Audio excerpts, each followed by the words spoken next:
Famous story channel में आपका स्वागत है।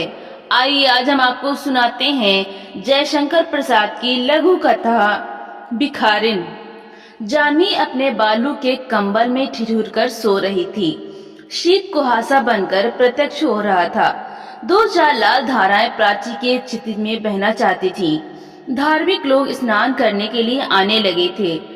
निर्मल की माँ स्नान कर रही थी और वो पंडित के पास बैठा हुआ बड़े कुतूहल से धर्म भीरू लोगों को स्नान क्रिया देखकर मुस्कुरा रहा था।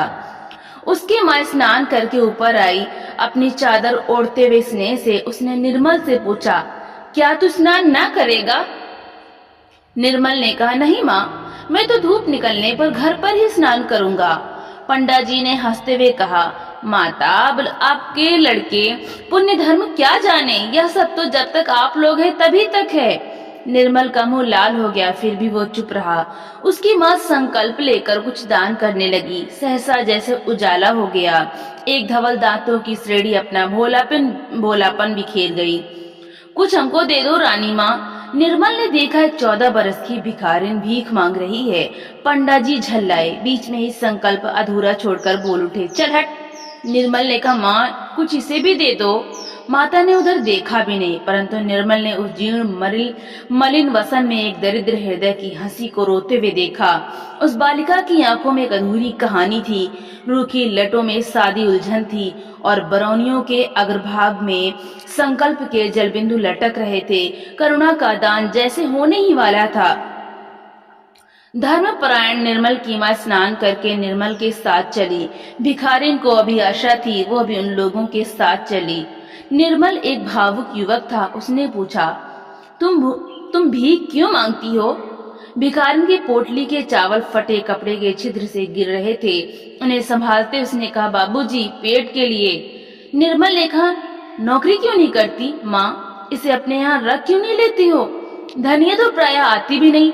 माता ने गंभीरता से कहा, रख लो, कौन जाती है कैसी है जाना न सुना, बस रख लो। निर्मल ने कहा, माँ, दरिद्रों की तो एक ही जाति होती है। माँ झल्ला उठी और भिखारिन लौट चली। निर्मल ने देखा जैसे उमड़ी हुई मेघमाला बिना बरसे हुए लौट गई। उसका जी कचोट उठा। विवश था, माता के साथ चला गया। सुनेरी, निर्धन के धन, राम सुनेरी। भैरवी के स्वर पवन में आंदोलन कर रहे थे। धूप गंगा के वक्ष पर उजली होकर नाच रही थी। भिखारिन पत्थर की सीढ़ियों पर सूर्य की ओर मुंह किए गुनगुना रही थी। निर्मल आज अपनी भाभी के संग स्नान करने के लिए आया है। गोद में अपने 4 बरस के भतीजे को लिए वो भी सीढ़ियों से उतरा। भाभी ने पूछा, निर्मल, आज क्या तुम भी पुण्य संचय करोगे? क्यों भाभी, जब तुम इस छोटे से बच्चे को इस सर्दी में नहला देना धर्म समझती हो, तो मैं ही क्यों वंचित रह जाऊं? सहसा निर्मल चौंक उठा। उसने देखा बगल में वही भिखारिन बैठी गुनगुना रही है। निर्मल को देखते ही उसने कहा, बाबूजी, तुम्हारा बच्चा फले फूले, बहू का सुहाग मना रहे, आज तो कुछ मिले। निर्मल अप्रतिभ हो गया। उसकी भाभी हंसती हुई बोली, दूर पगली। भिखारिन सहम गई। उसके दांतों का भोलापन गंभीरता के पर्दे में छिप गया। वो चुप हो गई। निर्मल ने स्नान किया। सब ऊपर चलने के लिए प्रस्तुत थे। सहसा बादल हट गए। उन्हीं अमल धवल दांतों की श्रेणी ने फिर याचना की, बाबूजी, कुछ मिलेगा? अरे, अभी बाबूजी का ब्याह नहीं हुआ, जब होगा तब तुझे न्योता देकर बुलावेंगे, तब तक संतोष करके बैठी रहे। भाभी ने हंसते हुए कहा, तुम लोग बड़ी निष्ठुर हो भाभी। उस दिन माँ से कहा कि इसे नौकर रख लो, तो इसकी जाति पूछने लगी, और आज तुम भी हंसी ही कर रही हो। निर्मल की बात काटते हुए भिखारी ने कहा, बहू जी, तुम्हें देखकर मैं तो यही जानती हूँ कि ब्याह हो गया है, मुझे कुछ न देने के लिए बहाना कर रही हो। मर पगली बड़ी ढीठ है।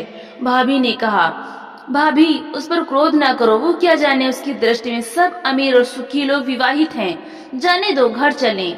अच्छा चलो, आज माँ से कहकर इसे तुम्हारे लिए टहलनी रखवा दूंगी। कहकर भाभी हंस पड़ी।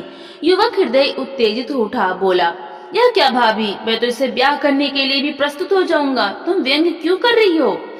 भाभी अप्रतिभ हो गई, परंतु भिखारिन अपने स्वाभाविक भोलेपन से बोली, 2 दिन मांगने पर भी तुम लोगों से 1 पैसा तो देते नहीं, बना फिर क्यों गाली देते हो बाबू? ब्याह करके निभाना तो बड़ी दूर की बात है। भिखारिन भारी मुंह किए लौट चली। बालक रामू अपनी चालाकी में लगा था। माँ की जेब से छोटी 2 अन्य अपनी छोटी उंगलियों से उसने निकाल ली और भिखारिन की ओर फेंक कर बोला, लेती जाओ। ओ भिखारिन! निर्मल और भाभी को रामू की दया पर कुछ प्रसन्नता हुई, पर वे प्रकट न कर सके क्योंकि भिखारिन ऊपर की सीढ़ियों पर चढ़ती हुई गुनगुनाती चली जा रही थी, सुने निर्धन के धन राम।